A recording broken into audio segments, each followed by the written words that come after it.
અહીંથી પાણી છોડેલું હતું, 25 ફૂટ જેટલું ઊંચાઈએ પાણી ઉઠતું હતું. મારી 12 વીઘા જમીનમાં નર્મદાનું પાણી આવેલ અને અંદાજિત મારું બધું ધોઈ નાખ્યું છે. બધા મારા બંધ પારા ધોઈ નાખ્યા, કારી ધૂળ બધી ધોવાઈને વહી ગઈ છે.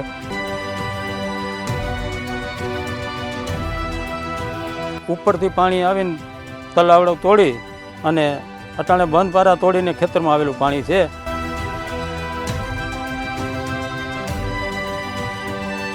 એટલે અટાણે નર્મદાનું પાણી સંપ છે, ત્યાંથી પાણી છોડેલું છે. ગોંડલ તાલુકાના બાંદ્રા ગામમાં નર્મદા પાઇપલાઇનનું પાણી ખેતરમાં ઘૂસ્યું હોવાથી ખેડૂતોને ભારે નુકસાનીનો સામનો કરવો પડશે. ગોંડલ તાલુકાના બાંદ્રા ગામ વિસ્તારમાં નર્મદા પાઇપલાઇનનો વાલ વધારે ખોલવાના કારણે પાણી ખેડૂતોના ખેતરોમાં ઘૂસી ગયું છે. આ અચાનક પાણી ભરવાથી પાકને મોટું નુકસાન થયું હોવાનું ખેડૂતોનું કહેવું છે. આવો સાંભળીએ ખેડૂતોએ શું કહ્યું. ધોણિયા રવિ મનસુખભાઈ, ગામ બાંદ્રા. અહીંથી પાણી છોડેલું હતું, 25 ફૂટ જેટલું ઊંચાઈએ પાણી ઉઠતું હતું. અને આ પાછળ જોઈ લ્યો એ બધું પાણી છે. મારે 5 વીઘા જમીન છે, 40-50 હજારની નુકસાની છે, બંધ પારા ધોવાઈ ગયેલા છે. અને અહીંથી આ નીચલાવાળા બધાયના ખેતર ધોવાણ થઈ ગયેલા છે. અમારું પહેલું ખેતર હતું, તુવેરનું વાવેતર હતું. બાંદ્રા શાંતિલાલ જેઠાભાઈ ગોણિયા, ગામ બાંદ્રા. મારી 12 વીઘા જમીનમાં નર્મદાનું પાણી આવેલ અને અંદાજિત મારું બધું ધોઈ નાખ્યું છે. બધા મારા બંધ પારા ધોઈ નાખ્યા, કારી ધૂળ બધી ધોવાઈને વહી ગઈ છે. અંદાજિત લાખ રૂપિયાની નુકસાની કરેલ છે. આપણે આ નર્મદાની પાઇપનું પાણી શેક ડેમ ભરવા આપણે બાજુમાં એક જગ્યા પડી છે, પટ કહેવાય છે.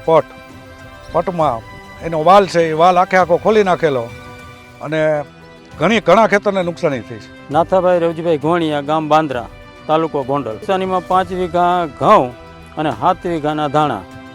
અને ઉપરથી પાણી આવીને તલાવડો તોડી અને અટાણે બંધ પારા તોડીને ખેતરમાં આવેલું પાણી છે.